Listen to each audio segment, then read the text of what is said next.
My paranoia turned out to be justified when I examined this evidence. I thrust my phone toward my husband's face, my hands trembling uncontrollably. The nursery surveillance video revealed my sister-in-law, Lisa, unconscious on our sofa while my 4-year-old daughter Emma ventured alone to our backyard swimming pool. She might have died by drowning, Mark, while your sister was sleeping off whatever substances she had consumed.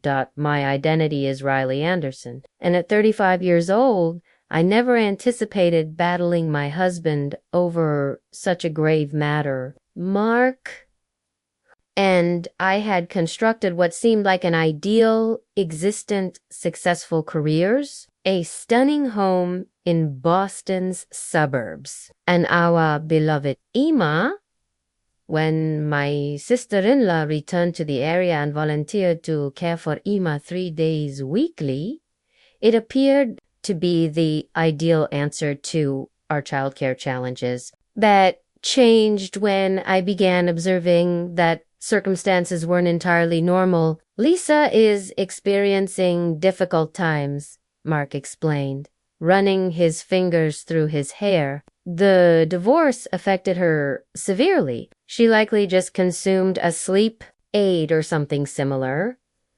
I was stunned by his response, a sleep aid, while supervising our 4-year-old. Emma remained unattended near the pool for 12 minutes before Lisa regained consciousness. And what about the unfamiliar men she continuously brings to our residence during her childcare shifts? Mark's expression hardened. They're likely just companions supporting her during this challenging phase. Companions who ransack our medication supply and abandon empty beer containers in our garbage. Last week, Emma mentioned that one of them was playing doctor with Lisa in our guest bedroom while she was meant to be supervising our daughter, that the surveillance camera had been my final option. After weeks of discovering proof of Lisa's unsuitable conductempty wine containers concealed in the garbage, mysterious medications scattered beneath the sofa, strange men's possessions left behind, I understood I required evidence. What I recorded exceeded my worst expectations. I demand her removal, I declared resolutely. No more childcare, no more house keys, no more endangering our daughter. Mark disagreed. She's family. Riley. We cannot simply desert her when she requires our support. Perhaps we can discuss this with her and establish some guidelines. Guidelines? She abandoned our 4-year-old alone beside a pool. What if Emma had fallen in? What if? My voice cracked as tears began streaming. I cannot believe you're defending her. Following that dispute, I began reviewing the surveillance footage each evening after Mark retired. Every recording validated my greatest concerns. One afternoon, Lisa's friend Jake delivered questionable-looking pills. Another day, she abandoned Emma alone before the television for 3 hours while she slept upstairs. The breaking point occurred when I discovered Lisa stealing money from my wallet money I had specifically counted that morning. I attempted discussing this with my mother-in-law, hoping she might intervene. "Oh my," she said, stirring her coffee anxiously. Lisa has always been somewhat unconventional, but she adores Emma, and considering the divorce, it was the identical excuse everyone in Mark's family employed to rationalize Lisa's conduct. My own sister Kate was more straightforward. "You must remove that woman from your home," she said after viewing some of the footage. "If Mark refuses to protect Emma, you must." This is no longer about family allegiance. It's about your daughter's well-being. I considered Emma so pure and trusting. She adored her Aunt Lisa despite mentioning things that made me feel sick. Aunt Lisa's friend provided her special candy that made her drowsy. Emma had told me one day, she said she don't tell. The following week, I began working from home on Lisa's childcare days, claiming my employer had modified their remote work policies. I installed additional cameras and documented everything. The evidence continued accumulating prescription containers bearing other people's names, mysterious phone conversations, Emma being left unattended while Lisa vanished into the guest room with various companions. My tolerance limit was reached during a family meal at my mother-in-law's residence. Lisa arrived 2 hours behind schedule, obviously influenced by some substance. When Emma rushed to embrace her, Lisa stumbled and nearly caused her to fall. Everyone acted as if nothing happened. My mother-in-law quickly served dinner. Mark stared at his food, and I sat there fuming.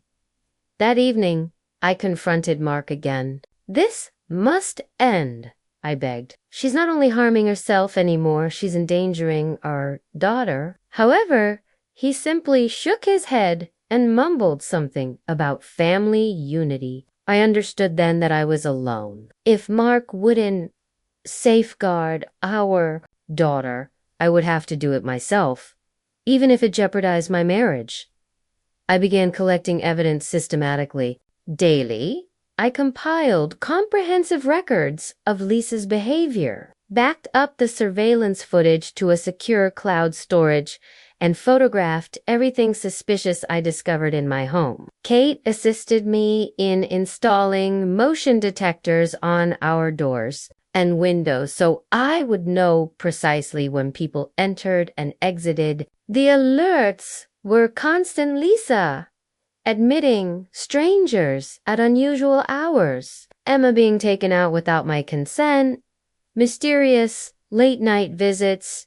The crisis escalated when Emma developed an unexplained rash. The pediatrician discovered traces of an unidentified medication in her bloodstream during routine testing. When questioned, Emma mentioned that Aunt Lisa had provided her special juice to help her nap. My blood turned cold.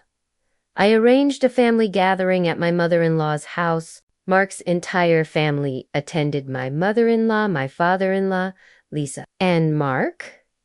I connected my laptop to the television and displayed a compilation of Lisa's most disturbing moments, losing consciousness while watching Emma, bringing unknown men into our home, consuming pills with them, leaving Emma unsupervised by the pool. "That's confidential," Lisa shrieked, lunging toward my laptop. "You had no authority to record me. I had complete authority to protect my daughter," I responded. Emma's blood analysis revealed traces of sedatives. Care to explain that? The room became silent. My mother-in-law began weeping. My father-in-law, typically so passive, turned to Lisa with astonishment on his face. Mark simply sat there, pale and speechless. "It was only Benadryl," Lisa mumbled. "She wouldn't sleep." I produced the laboratory results. "Try again." The physician said it was prescription sedatives, the same ones you and your friends scatter throughout my house. My father-in-law finally spoke. "Lisa, is this accurate? You drugged Emma." "I needed her to sleep so I could rest. Do you understand how difficult it is watching a child all day when you're experiencing a divorce?" I turned to Mark, who still hadn't uttered a word. "I'm finished.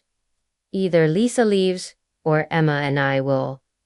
Your decision." The silence that ensued felt eternal. Mark looked between his sister and me, tears in his eyes, but I wasn't retreating. This time, not with Emma's safety at risk.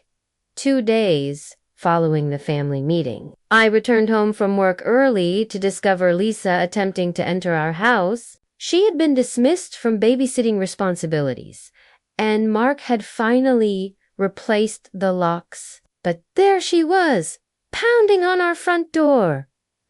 When she saw me arrive, she began screaming, "You destroyed everything! You turned my entire family against me." Her speech was slurred as she stumbled down our front steps. "It was fine before you arrived. We cared for each other." I remained in my car and contacted the police, recording everything on my phone. Lisa continued ranting, becoming increasingly aggressive. She picked up one of Emma's garden toys and hurled it at my car windshield. "My brother was content before you arrived. We all were. You think you're so perfect with your rules and your cameras and your ridiculous job." She grabbed another toy, favorite watering can, and threw it across the yard. The police arrived just as she began attempting to break our front window with a flower pot. They had to physically restrain her while she screamed about family betrayal and revenge. One officer found prescription bottles in her purse non-prescribed to her. My mother-in-law appeared as they were placing Lisa in the police vehicle. She had been crying. I could tell by her smudged mascara. "I'll post her bail," she said quietly, "but she's going directly to rehabilitation this time. No more excuses." Mark came home early when I called him about the incident. He stood in our driveway watching the officers take statements from neighbors who had witnessed everything. One elderly couple showed videos they had taken of Lisa's breakdown. "I should have listened to you months ago," Mark said, his voice breaking. She's my little sister. I thought I could help her by giving her an opportunity, letting her be part of Emma's life. I never thought." I watched as the police car disappeared around the corner, my mother-in-law's car following closely behind. The broken toys scattered across our yard resembled war casualties. In a way, they were casualties of a family war I never wanted to fight. The consequences of Lisa's arrest impacted Mark's family severely. My mother-in-law admitted Lisa to an expensive rehabilitation facility in Vermont, depleting her retirement savings to pay for it. My father-in-law finally acknowledged that Lisa had been battling addiction since her teenage years. But the family had always concealed it, made excuses, and enabled her behavior. The police investigation uncovered more disturbing details. Those friends Lisa brought to our house were known drug dealers in the area.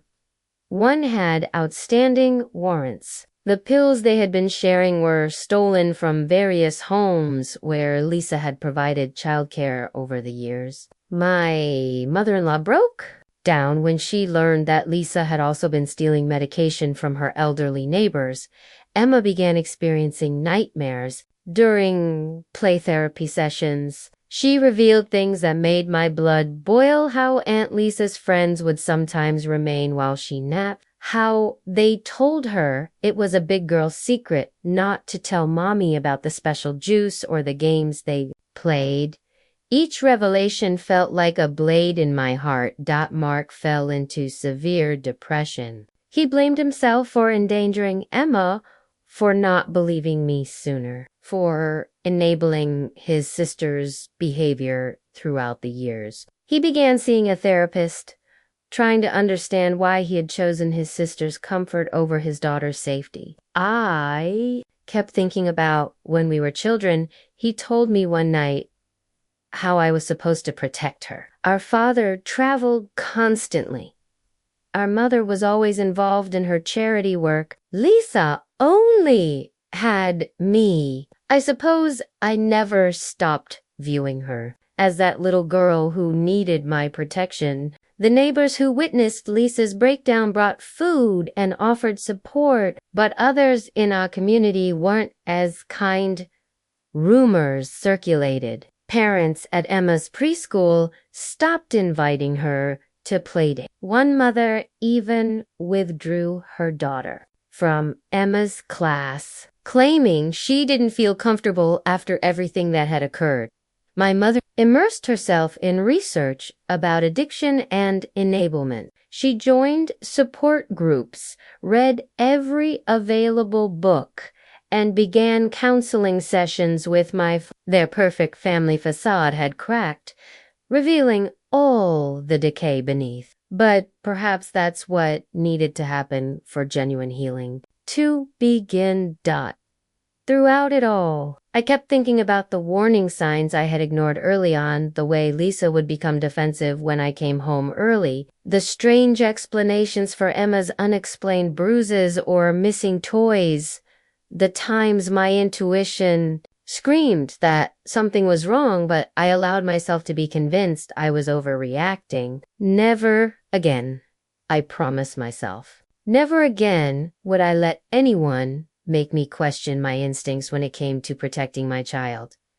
The real challenge came 6 months later when Lisa completed her rehabilitation program. My mother-in-law hosted a small family dinner to celebrate, expecting everything to return to normal. Mark and I agreed to attend, but Emma stayed with my sister Kate. Lisa appeared healthier, clear eyes, steady hands, no more slurred speech. She embraced everyone except me, which was fine by me. Throughout dinner, she kept talking about her recovery, her new job at a coffee shop, her plans to make amends with everyone she had hurt. "I'd like to see Emma," she said finally, looking directly at me. "I know I made mistakes, but she's still my niece. I miss her." The table went silent. My mother-in-law reached for Lisa's hand, ready to support whatever she wanted. My father-in-law studied his plate. But before I could respond, Mark spoke up. "No," he said firmly. "You're my sister, Lisa, and I'm glad you're getting help. But you lost the privilege of being in Emma's life when you put her in danger. That's not something we can just forget because you're sober now." Lisa burst into tears. My mother-in-law started to protest, but Mark cut her off. "Mom, stop. We can support Lisa's recovery without putting my daughter at risk again. Emma's safety comes first. She's 4 years old. She doesn't need to be part of Lisa's amends program." I squeezed Mark's hand under the table, proud of him for finally standing firm. Lisa fled from the room, my mother-in-law following closely. Behind, my father-in-law just nodded slowly, looking relieved that someone had finally said what needed to be said. In the car ride home, Mark was quiet for a long time. Finally, he turned to me. "I had this moment during dinner," he said. "Lisa was talking about her progress, and all I could think about was Emma's blood test results. How do you forgive someone for drugging your child?" "Maybe you don't," I replied. "Maybe some things aren't forgivable. Mom thinks we're being cruel. That family should stick together no matter what. But Emma is our family too. She's just a little girl who trusted her aunt and got hurt because of it." I thought about Emma, safe at Kate's house, probably covered in cookie dough and watching Disney movies. She hadn't asked about her Aunt Lisa in months. The nightmares had finally stopped. Some kinds of healing could only happen with distance. A year passed. Emma started kindergarten, making new friends and slowly forgetting the trauma of her time with Lisa. Mark and I moved forward too, though the ripple effects of Lisa's actions touched every part of our lives. We installed a better security system, carefully vetted our new babysitter, and never left Emma alone with anyone from Mark's family, even my mother-in-law. The family dynamics shifted permanently. Holiday gatherings became awkward affairs with Lisa's absence hanging over every conversation. My mother-in-law tried to play peacemaker, constantly updating us about Lisa's progress in her recovery program. She's got her 6-month chip, or she's sponsoring other addicts now, as if these achievements should erase what happened to Emma. My father surprised everyone by becoming our strongest ally. He started attending therapy himself, working through his guilt about ignoring Lisa's addiction for so many years. During one Sunday dinner, he pulled me aside. I enabled her just like everyone else. He admitted every time she got in trouble, I threw money at the problem, paid off her debts, hired lawyers, funded her fresh starts in new cities. I thought I was helping, but I was just making it easier for her to avoid consequences. The hardest part was watching Emma process everything in her own way. During a play therapy session, she drew a picture of our family Mark, me, her grandparents, even the dog but no Aunt Lisa. When the therapist asked about it, Emma shrugged and said, "Auntie." Lisa was not nice. She did bad things. I don't want to play with her. Mark struggled with guilt, especially when mutual friends or relatives accused us of being too harsh. "She's your sister," they'd say. "Everyone deserves a second chance." But they hadn't seen the nanny cam footage. They hadn't sat through Emma's nightmares or therapy sessions. They hadn't found strange pills mixed in with their child's vitamins. One morning, I received a letter from Lisa. She'd written it as part of her 12-step program, attempting to make amends. She apologized for endangering Emma, for betraying our trust, for letting her addiction hurt an innocent child. The letter seemed sincere, but it didn't change anything. Some bridges once burned can't be rebuilt. My mother-in-law still pushed for reconciliation. Lisa is doing so well now. She'd plead. She's been sober for a year. She has a steady job, a new apartment. She misses Emma so much. But Mark and I stood firm. Lisa's recovery was her journey. It didn't require Emma's participation. We found support in unexpected places. Other parents who dealt with addicted family members reached out to share their stories. My sister Kate became Emma's favorite aunt, filling the void Lisa left with love and appropriate boundaries. Even some of Mark's cousins admitted they'd been worried about Lisa's behavior for years, but had been afraid to speak up. Through it all, Mark and I grew stronger as a couple. The crisis that could have broken our marriage instead taught us to present a united front, to trust each other's instincts, to put our daughter's well-being above everyone else's feelings. We learned that sometimes protecting your child means making difficult, unpopular decisions. At Emma's 6th birthday party, the contrast between past and present hit me hard. Instead of Lisa passed out on our couch, we had responsible adults supervising pool activities. Instead of mysterious friends wandering through our house, we had parents chatting and children laughing. Emma was thriving, surrounded by love and appropriate boundaries. My mother-in-law didn't attend the party. She was visiting Lisa at her new place in Vermont. My father-in-law came alone, bringing Emma a handmade dollhouse he'd spent months crafting. When Emma hugged him tight and called him the best grandpa ever, I saw tears in his eyes. Later that evening, after the party wound down, he helped us clean up. Lisa asked about Emma again.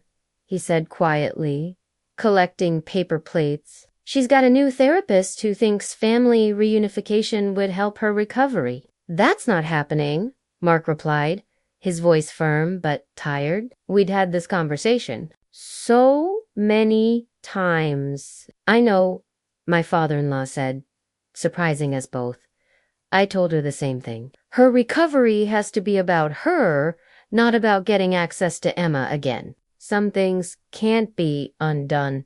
That night, looking through party photos, I found one that made me pause. Emma was standing by her birthday cake, beaming at the camera, surrounded by her new friends from kindergarten. She looked so different from the anxious, clingy child she'd been during the months Lisa watched her. The nightmares had stopped. She no longer feared being left alone. She trusted her new babysitter, a retired teacher we'd carefully vetted.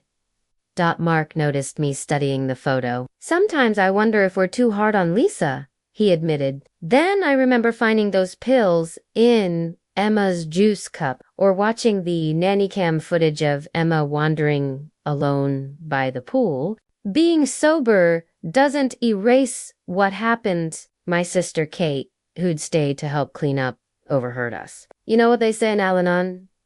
You didn't cause it, you can't control it, and you can't cure it. Lisa's addiction isn't your responsibility. Protecting Emma is.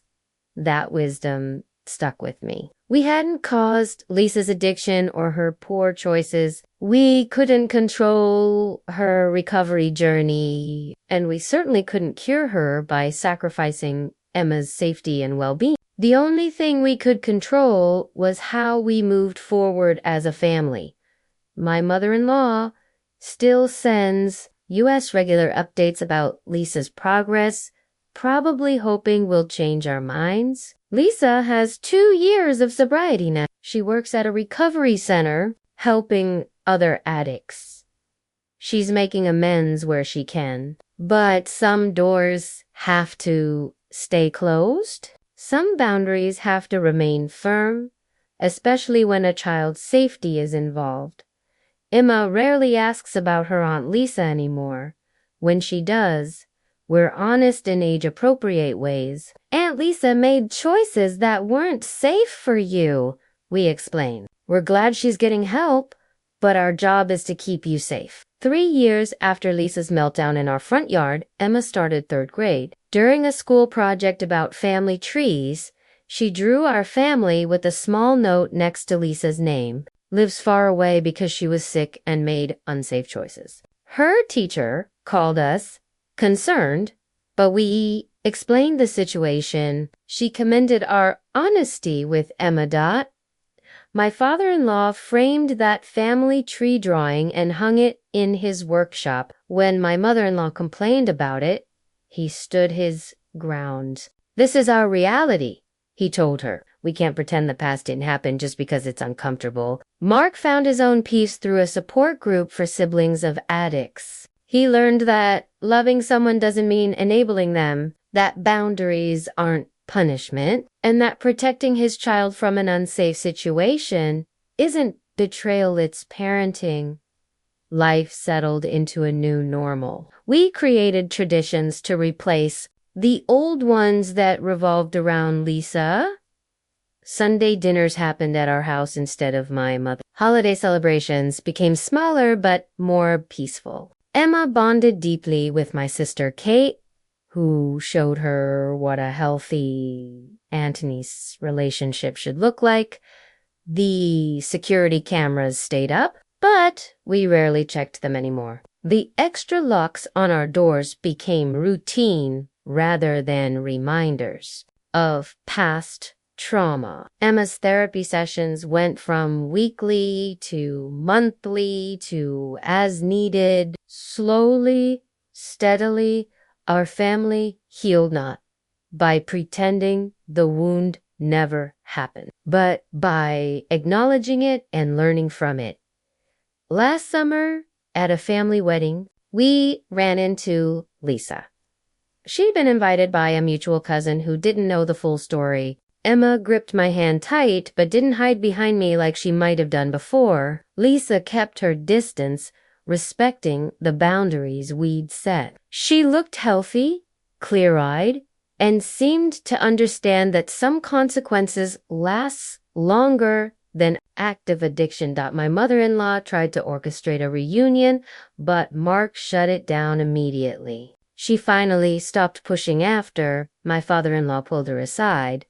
"The kids are grown now," he told her. "Let them make their own choices about family. Some relatives still call us harsh or unforgiven." They point to Lisa's recovery as proof that people can change, and their right people can change. But change doesn't erase consequences, and forgiveness doesn't require restoration of trust. Sometimes love means keeping firm boundaries, even when it hurts.